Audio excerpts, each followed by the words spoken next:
사랑하는 성도 여러분, 우리가 신앙생활을 하는데요, 우리의 목적이 뭡니까? 우리의 소망이 뭡니까? 우리는 이 하나님 나라를 소망하며 살아가고 있습니다. 그러니 성도는 우리 주님이 재림하셔서 다시 오셔서 우리에게 허락하실 그 온전한 하나님의 나라를 우리는 학수고대하며 그렇게 살아갑니다.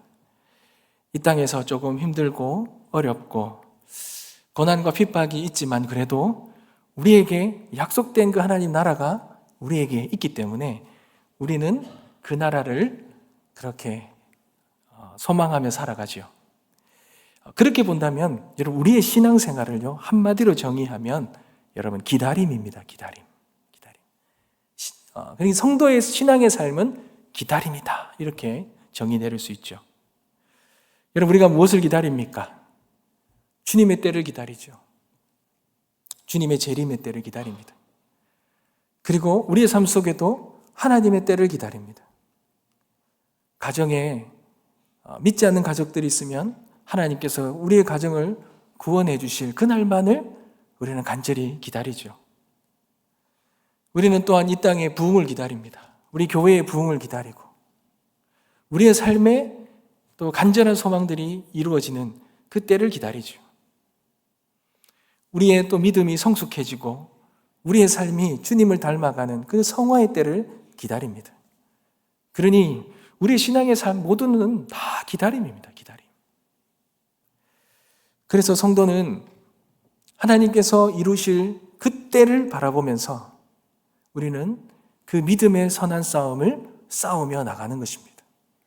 이 땅에서 이 세상에 매몰되지 않고 이 세상에 한눈 팔지 않고 하나님의 나라를 신실하게 사모하고 하나님의 때를 기대하고 소망하면서 그렇게 살아가는 것입니다. 특별히 그 기다리는 삶 속에는 예수님이 걸어가신 그 고난의 길이 있습니다. 예수님처럼 억울함을 당하고 때로는 고난과 핍박을 당하고 오해를 당하고 때로는 버림받을 수 있습니다. 그리고 내가 원하고 바라는 나의 뜻이 이루어지지 아니하고 내 뜻이 아니라 하나님의 뜻을 따라 순종해야 되고 그 내 뜻이 내려놓고 하나님의 뜻을 순종하는 데에 어려움과 힘든 시간을 보낼 수도 있습니다. 그러니 그 기다림의 시간들이 쉽지가 않습니다. 사랑하는 성도 여러분, 여러분의 삶 속에는 어떤 기다림의 신앙의 모습이 있습니까? 무엇을 기다리고 있으십니까? 여러분, 그런데 이 기다림이 또 참 어려운 것이 무엇입니까? 이 때, 주님이 다시 오실 날, 그 재림의 때, 주님께서 우리의 삶 속에 놀라운 하나님의 뜻을 이루시는 그 때를 알 수 없다는 게 너무 힘들잖아요. 알 수만 있다면 그래도 조금 나을 텐데 우리가 알 수 없으니까, 그리고 그 기다림이 더디니까, 더디게 느껴지니까 그것이 너무 힘든 거예요. 우리가 왜 절망하고 포기합니까? 언제 이루어질지 모르고 더뎌지니, 그러니 우리가 절망하고 낙심하겠죠. 포기할 때가 있다라는 것입니다. 안다면 쉽겠죠. 안다면 얼마나 쉽겠습니까? 사랑하는 성도 여러분, 그런데 알 수 없는, 언제 이루어질지 알 수 없는 그날을 우리가 기다리고 있는데, 그런데 기다릴 수 있는 힘이 있습니다. 기다릴 수 있는 힘이 무엇입니까? 언제 이루어질지, 우리가 이 땅 가운데 살아가다가요, 이 땅의 삶을 다하는 그날까지도 이루어지지 않을 수도 있어요. 그렇지만 그래도 우리가 그럼에도 불구하고 그 기다림을 기다릴 수 있는 힘이 무엇입니까? 우리 주님이 다시 오시면 반드시 우리에게 반전의 시간이 있다라는 것, 이 믿음 때문입니다.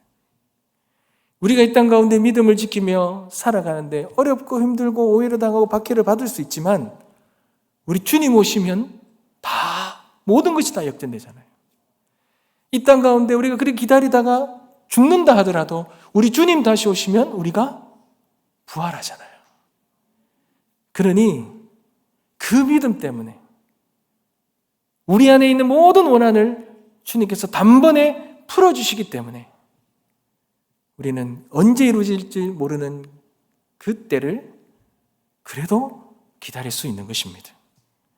사랑하는 성도 여러분, 그러니 우리의 삶 속에 어떠한 상황 속에서라도 우리는 믿음을 가지고 하나님의 때, 우리 하나님의 다시 오심의 때, 우리 속에서 기다림의 그 때를 우리는 기다릴 수 있어야 할 것입니다. 사랑하는 성도 여러분, 그런데 그 기다리는, 그 기대를 가지고 그 기다리는 시간 속에 우리의 삶의 모습이 하나 있는데 그 모습은 바로 이 기도의 삶입니다. 기도하는 자만이 그런 언제 이루어질 줄 모르는 그 막연한 그 기다림 속에서, 그리고 우리의 삶의 힘듦과 어려움 속에서 그 기다림의 긴장과 그 낙심의 그 어떤 그 선을 아슬아슬하게 지나가는 그 시간 속에서 우리가 견딜 수 있는 힘은 이 기도를 통해서 온다는 것입니다. 사랑하는 성도 여러분, 주님께서 죽으시고 부활하셨을 때에 죽으시기 직전에 이 남은 제자들에게 주님께서 약속하시죠. 하나 말씀하시죠. 내가 부활해서 승천하고 올라가실 때에 약속된 성령을 기다리라 그러시잖아요. 그 약속된 성령을 받고 그리고 그 성령으로 인해 땅끝까지 복음의 증인이 되기 위해서 약속의 성령을 기다리라 그러죠. 여러분, 그때 제자들이 마가의 다락방에 모여서 기다립니다.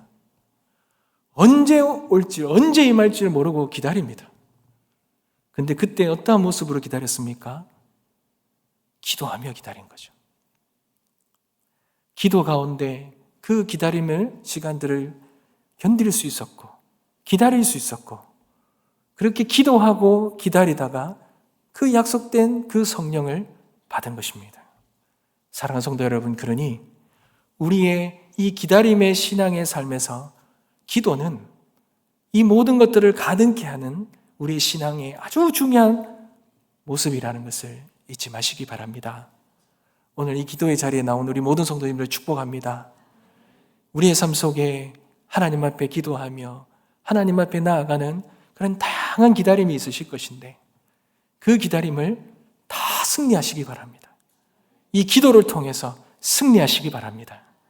그렇다면 마지막까지 선한 싸움을 감당할 수 있는 이 기도, 특별히 이 믿음의 기도, 이 믿음의 기도는 어떠한 기도일까요?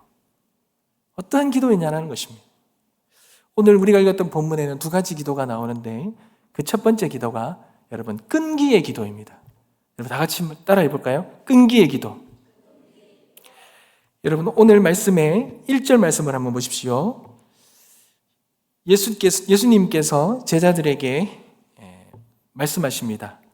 항상 기도하고 낙심하지 말아라 하시죠. 여러분 여기에서 이 기도에서 정말 중요한 부분 한 부분을 말씀하시는데 그게 바로 항상입니다. 항상. 항상 기도하라. 다른 말로 말하면 낙심하지 말라는 겁니다. 그런데 이 말을 다시 순서를 배열하면 이렇게 되죠. 우리 주님 다시 오실 때까지, 우리 주님의 때까지 낙심하지 말고 그때까지 항상 기도하라는 것입니다. 낙심하지 않고 항상 기도하는 삶, 이것이 기도의 삶의 아주 중요한 모습이라는 거예요. 사랑하는 성도 여러분, 그렇다면 항상 기도한다는 말은 무엇이겠습니까? 그냥 24시간 다 기도하는 것이 항상일까요? 항상 낙심하지 말고 기도한다는 것은 무슨 의미고 항상 기도한다는 것은 어떤 기도를 말하는 것이겠습니까? 주님은 이것을 이해시키기 위해서 한 가지 비유를 말씀하시죠. 여러분 2절 이하에 보시면 한 도시에 재판장이 있습니다. 여러분 재판장은 어떤 사람입니까? 제대로 된 재판을 하지요. 그 재판을 통해서 억울한 사람이 없도록 법이라는 테두리 안에서 공의롭게, 법대로 공의롭게 판단을 해야 됩니다. 그런데 이 재판장이 어떠한 재판장인가를 알려주는 두 가지 설명이 있죠. 하나가 하나님을 두려워하지 않는다 그래요. 그리고 또 하나는 사람을 무시한다라고 말합니다. 그래서 우리는 흔히 이 재판장을 불의한 재판장이다 이렇게 말하죠. 여러분, 하나님을 두려워하지 않으니 공의롭게 재판을 하리라 기대가 됩니까? 안 되죠.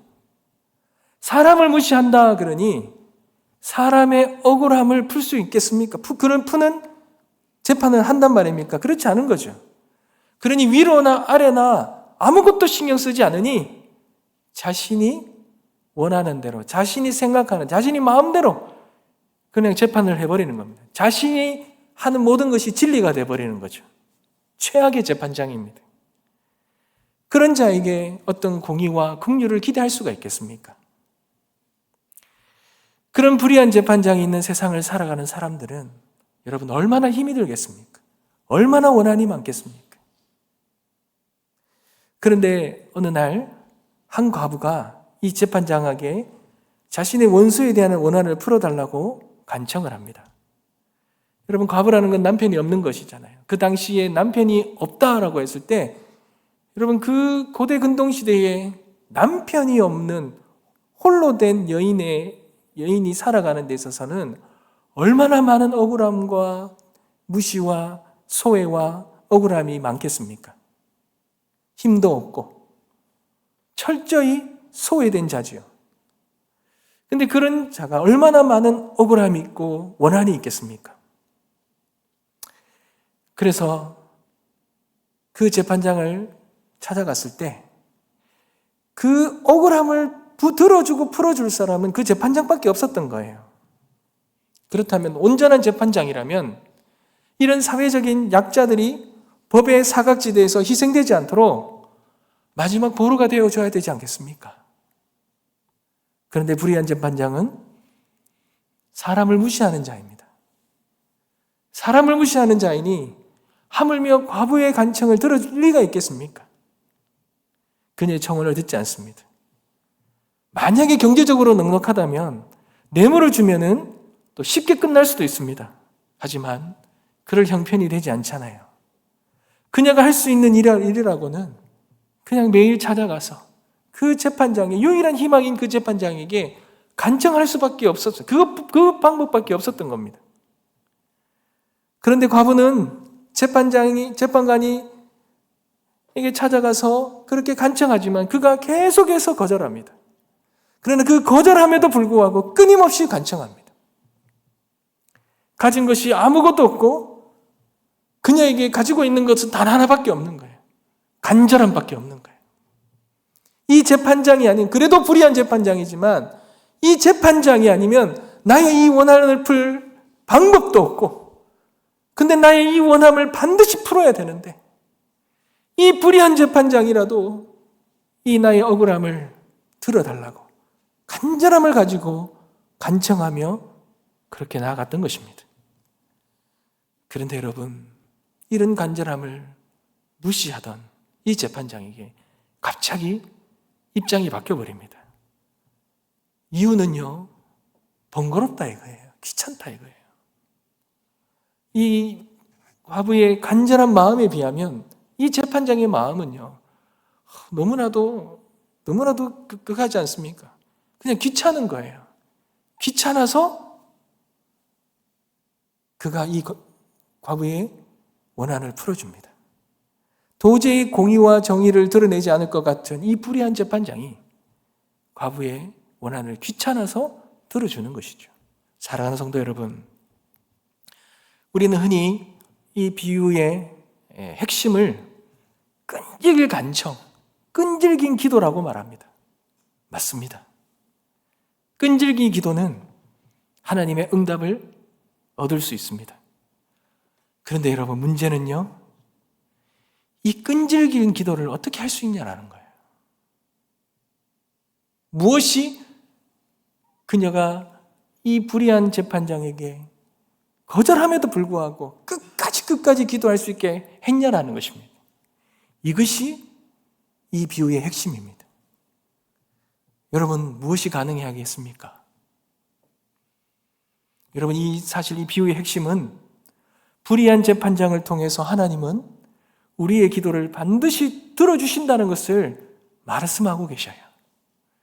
이 땅에서 가장 최악의 불의한 재판장관도 끈질긴 간청에 응답하는데, 사랑이 많으신 하나님은 자신의 백성에게 더 잘 응답하실 것이 아니냐라는 거예요. 그러니 주님의 재림을 기다리며 믿음의 삶을 사는 성도들에게 재림을 기다리잖아요. 주님, 어서 속히 오시옵소서. 오셔서 우리의 구원을 이루어 주시옵소서. 이 땅에 믿음으로 살아가지만 이 믿음의 삶이 너무나도 힘들고 믿음을 붙들고 살아가는 그 삶에 우리가 겪는 억울함과 그런 고통과 그런 핍박이 너무나도 큰데, 우리의 믿음을 포기하고 싶고 그 믿음을 다 내려놓고 싶고 조금 더 편한 길로 가고 싶은 그런 시간들이 우리의 삶 속에 있는데, 주님, 우리가 너무 힘들고 어려운데 주님 속히 임하여 주시옵소서. 주님은 오셔서 반드시 우리의 원한을 풀어주신다고 하셨는데, 주님 오셔서 우리의 원한을 풀어주시옵소서. 사랑하는 성도 여러분, 이 비유의 핵심은 바로 하나님께서 속히 오셔서 우리의 원한을 풀어주시는 하나님이라는 그 믿음이 끈질기게 기도할 수 있는 힘이라는 것입니다. 사랑하는 성도 여러분, 우리가 왜 낙심합니까? 우리가 왜 믿음의 삶을 살아가다가, 왜 믿음으로 주님 앞에 나아가다가 왜 우리가 믿음에 낙심합니까? 하나님이 우리의 원한을 풀어주실 것이라는 그 신뢰와 그 믿음이 흔들리게 버리기 때문에, 그것을 놓쳐버리기 때문에 우리가 넘어지는 것 아니겠습니까? 사랑하는 성도 여러분, 그러니 끝까지 우리가 기다릴 수 있는 것, 끝까지 하나님의 때를 포기하지 않고 붙들 수 있는 것, 우리가 끝까지 믿음의 선한 싸움을 싸울 수 있는 그 비결은 바로 우리 하나님에 대한, 하나님이 우리의 원한을 풀어주실 것이라는 그 믿음, 그 신뢰가 가능하게 하는 것입니다. 사랑하는 성도 여러분, 우리 주님이 말씀하시지 않습니까? 하나님께서는 그 밤낮 부르짖는 택한 자들의 원한을 풀어주지 아니하시겠느냐. 사랑하는 성도 여러분, 이 말씀은 단지 기도하면 응답받는다 이런 공식이 아닙니다. 우리가 아무리 기도해도 응답받지 않을 수 있습니다. 그러나 분명한 것은 무엇입니까? 우리가 그 하나님을, 그럼에도 불구하고 우리 하나님, 그 하나님을 어떻게 믿고 신뢰하느냐는 거예요. 우리 하나님은 자녀들의 목소리를 듣고 침묵하시는 하나님이 아니라는 거예요. 우리의 그 간절한 간청에도 외면하시는 하나님이 아니시라는 거예요. 그렇다면 왜 우리의 기도가 응답되지 않습니까? 하나님이 왜 속히 오시지 않습니까? 그 가운데는 하나님의 놀라운 뜻이 있다는 거죠. 하나님의 계획이 있고 하나님의 시간표가 있고 하나님의 하실 일이 있고 우리를 하나님의 모습이 원하시는 모습대로 바꾸시기 위한 그러한 시간들이라는 거죠. 기다림의 시간들이 있다는 것입니다. 그러니 결국 우리의 기도의 삶 속에 중요한 것은 우리가 하나님에 대한 신뢰, 하나님에 대한 믿음이 있느냐 없느냐, 그것이 중요한 것입니다. 사랑하는 성도 여러분, 신뢰가 없으면요 기다릴 수가 없습니다. 신뢰가 없고 믿음이 없으면 주님 앞에 나아갈 수가 없지요. 하나님께서는 오늘 우리가 드리는 이 기도에 침묵하실 수 있습니다. 그러나 그 침묵조차도 나를 믿음으로 이끌어가는 영적인 훈련의 시간임을 믿고 신뢰하시기 바랍니다. 기도란 하나님께서 나를 외면하지 않으신다는 것을 믿고 나아가는 그런 결단의 결과라는 것, 그것이 기도라는 것을 잊지 마시기 바랍니다. 사랑하는 성도 여러분, 우리의 자녀와 우리의 가정에 한번 보십시오. 우리의 상황을 한번 보십시오. 우리의 자녀들의 신앙과 진로와 성품과 그 모든 것들을 우리가 기도하고 하나님 앞에 구하지만 응답이 더딜 때가 있습니다. 여러분, 그때에 우리가 어떤 마음을 가져야 합니까? 하나님은 뿌린 대로 거두신다는 그 믿음을 가져야죠. 농부의 마음을 가져야죠. 자식 농사를 지을 때는 그 자식에게 말씀과 기도의 씨를 뿌리면 하나님께서 그 뿌린 대로 반드시 열매 맺어주시는, 뿌린 대로 거두신다는 그 하나님에 대한 믿음의 신뢰가 있다면, 하나님이 일하신다는 그 믿음의 신뢰가 있다면, 여러분, 우리의 부모들은 기도하며 기다릴 수 있지 않겠습니까? 우리 청년들은 직장에 대한, 진로에 대한, 미래에 대한 그러한 삶에 대한 여러 가지 기도의 제목이 있지 않습니까? 여러분, 그럴 때에 상황을 바라보는 것이 아니라 하나님을 바라봐야 되죠. 결정하는 것은 어떤 우리의 삶 속에 이루어지는 환경과 거기에 대한 기회와 우리의 어떤 여러 가지 우리 삶 속에 이루어지는 그런 것을 바라보는 것이 아니라 하나님의 말씀 앞에 무릎 꿇는 우리 청년들이 되어야 합니다. 문이 열리지 않을 때 그 문을 열어주시는 분은 하나님이시라는 것. 하나님이 일하시고 계심을 믿는 믿음을 가지고 무릎으로 나가는 자들에게 하나님께서는 그들에게 하나님이 계획하시는 뜻 가운데 있는 그 길을 열어주신다라는 그 믿음과 신뢰가 끝까지 하나님을 붙들고 나아갈 수 있게 할 것입니다. 사랑하는 성도 여러분, 오랫동안 앓고 있고 오랫동안 지속되는 병이 있습니까? 연약함이 있습니까? 여러분, 가정 안에 아픈 환자가 있고 아픈 가족이 있으면 여러분, 그 시간이 얼마나 힘든지 모릅니다. 얼마나 고통스러운지 모릅니다. 그리고 시험이 들지요. 회복이 더뎌지고 여러 가지 아픔의 시간들이 길어지면 하나님에 대한 신뢰가 흔들릴 때가 너무나도 많습니다.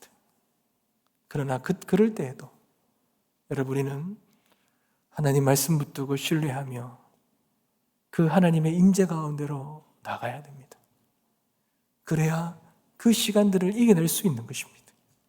그 시간 속에서 하나님의 일하심과 역사하심을 맛볼 수 있는 것입니다.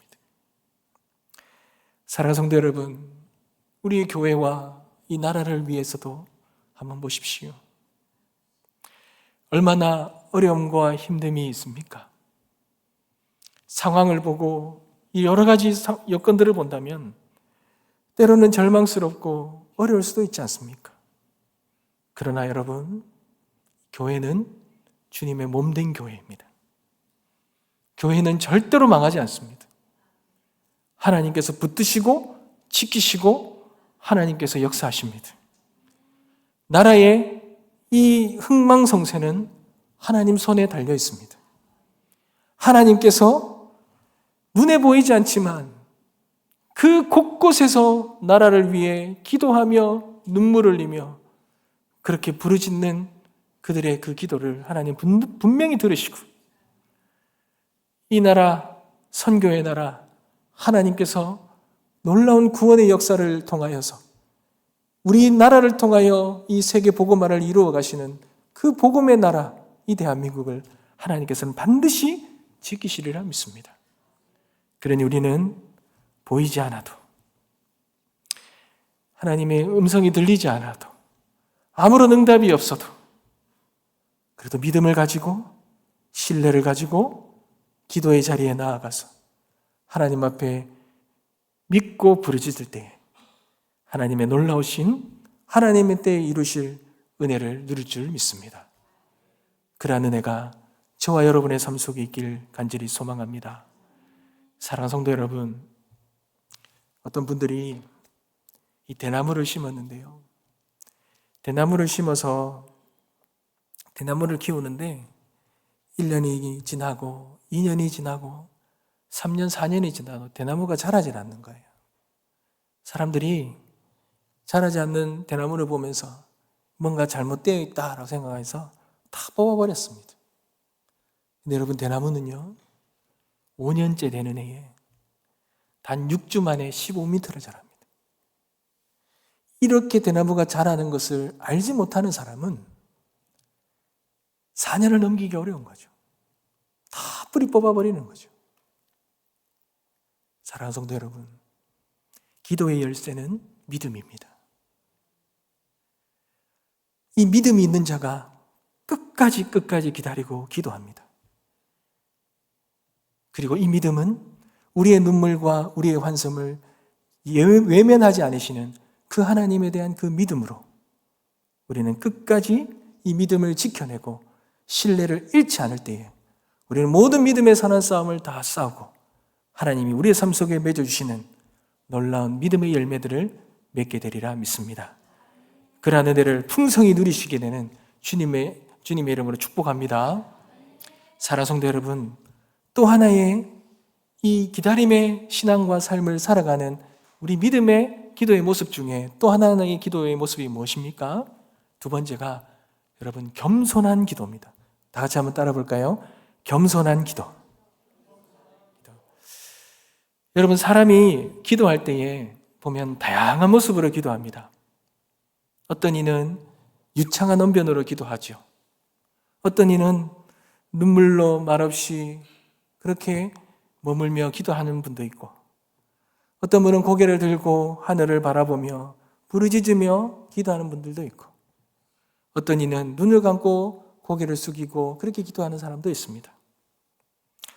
기도의 방법은 다 다릅니다. 모습도 다 다릅니다. 그러나 우리 주님은 어떤 기도를 받으시겠습니까? 어떤 기도를 참된 믿음의 기도로 받으시겠습니까? 기도는 인간이요 하나님 앞에서 나를 어떻게 인식하느냐에 따라서 이 온전한 기도를 드릴 수 있습니다. 기도의 모습을 보면 그 사람이 보이고, 이 기도를 보면 하나님에 대한 믿음과 하나님에 대한 신앙, 나를 어떻게 인식하고 있는지를 잘 보여준다는 것입니다. 여러분, 오늘 주님께서 주님이 기쁘시게 받으시고 주님이 진짜 찾으시는 그 참된 믿음의 기도가 무엇인지를 두 사람의 극명한 대조를 이루면서 주님께서 비유하시죠. 먼저 바리새인의 기도입니다. 여러분 11절 말씀 볼까요? 우리 다 같이 한번 읽어보겠습니다. 11절 말씀입니다. 시작.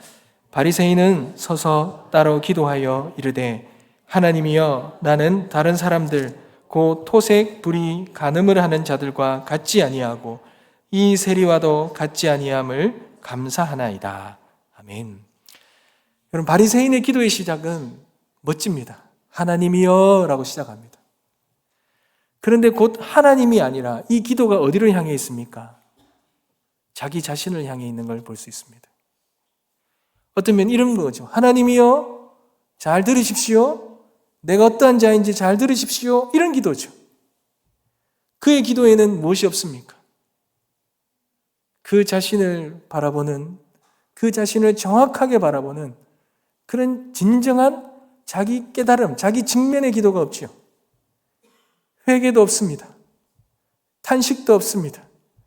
그저 자신의 경건 생활을 하나님께 상기시키는 그러한 보고서처럼 그렇게 들립니다.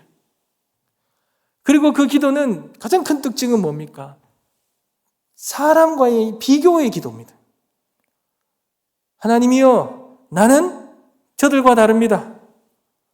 저는 특별합니다. 저는 바른 삶을 살고 있습니다. 그러니까 저들과 같지 않아서 감사합니다.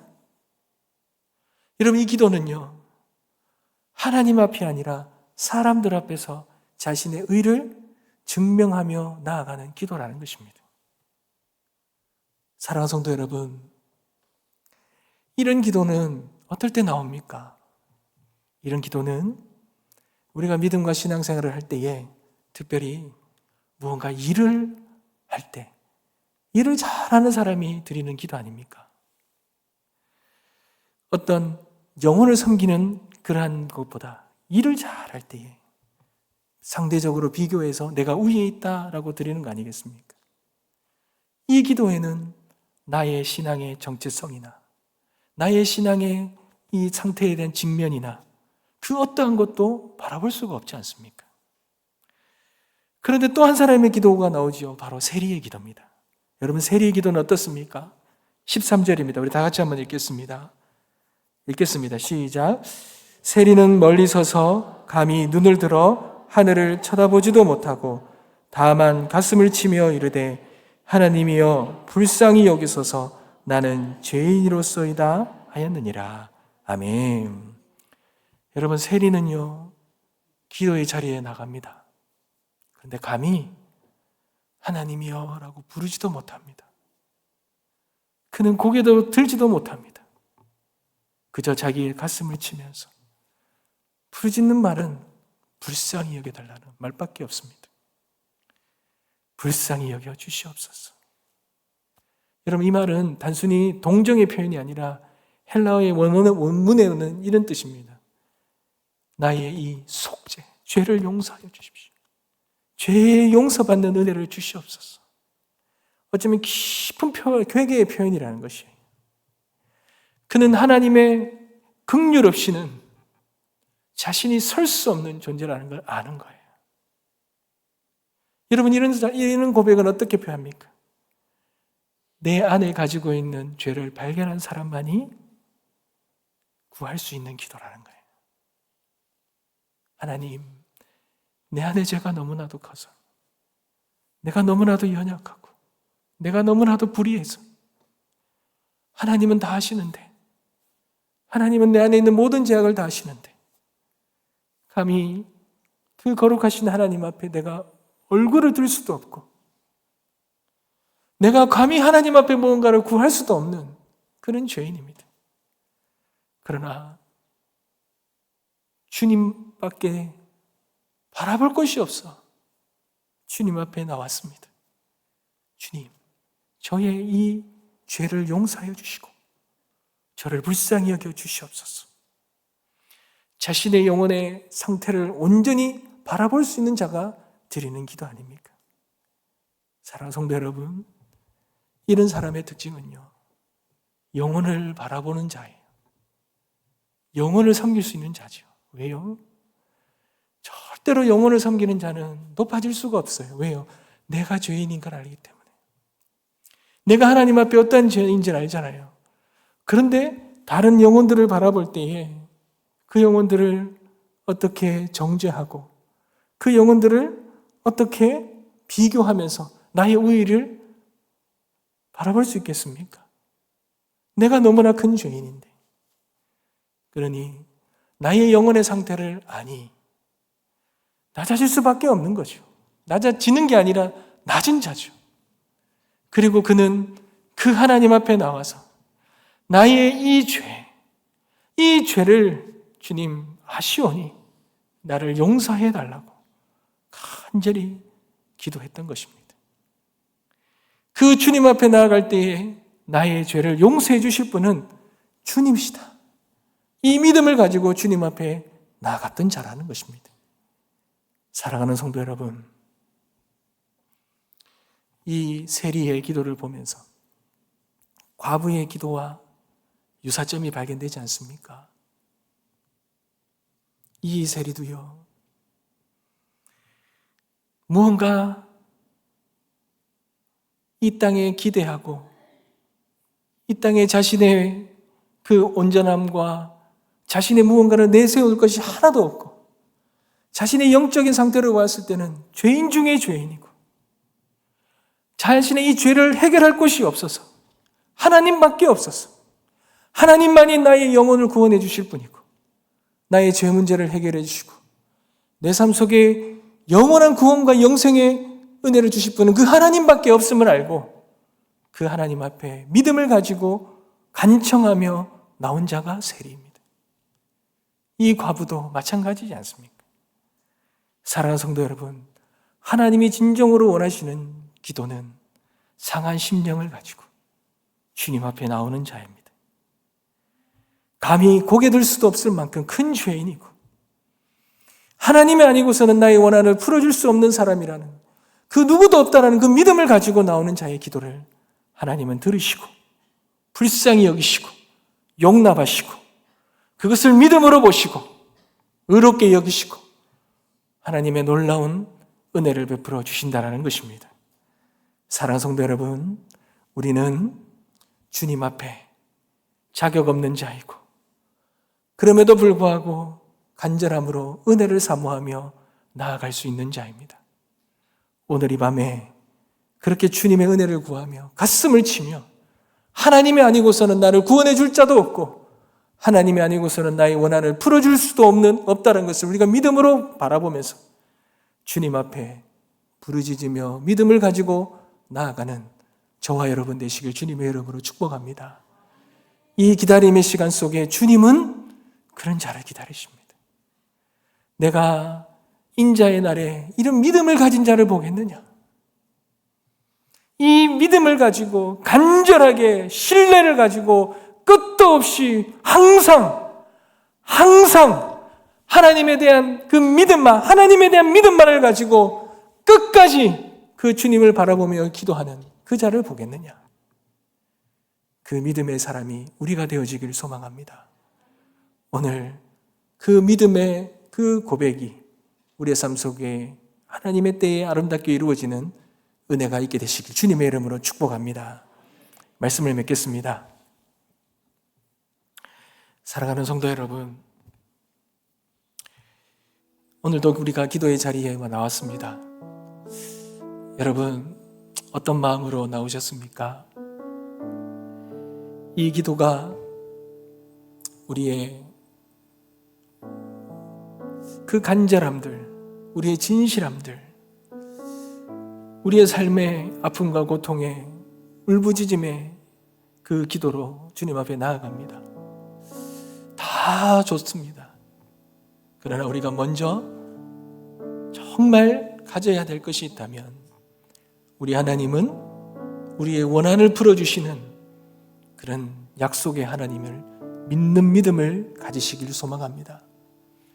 우리 하나님은 우리의 영혼을 구원해 주시는, 우리의 죄악까지도 용서해 주시고 영원한 생명의 길로 인도하시는 영원한 구원의 하나님이심을 믿는 믿음을 가지고 나아가시길 소망합니다. 그런 믿음의 자들이, 그런 겸손의 자들이 하나님 앞에 간구하며 포기하지 아니하고 끝까지 기도할 때 하나님의 때에 그 기다림 속에서 아름답게 기도의 응답의 은혜를 허락해 주실 줄 믿습니다. 행여나 더디 이루어지는 그런 기도의 제목들 가운데서 낙심됨이 있다면 오늘 이 시간에 다시 한번 하나님 믿음을 주시고 우리가 다시 기도의 그 끈을 동여매고 주여 믿음을 가지고 부르짖으며 나갈 때에 하나님 만나주시고 역사하여 주시고 은혜를 주십시오. 그런 놀라운 하나님의 은혜가 있는 이 밤이 되어주시길 주님의 이름으로 축복합니다. 우리 찬양 드리겠습니다.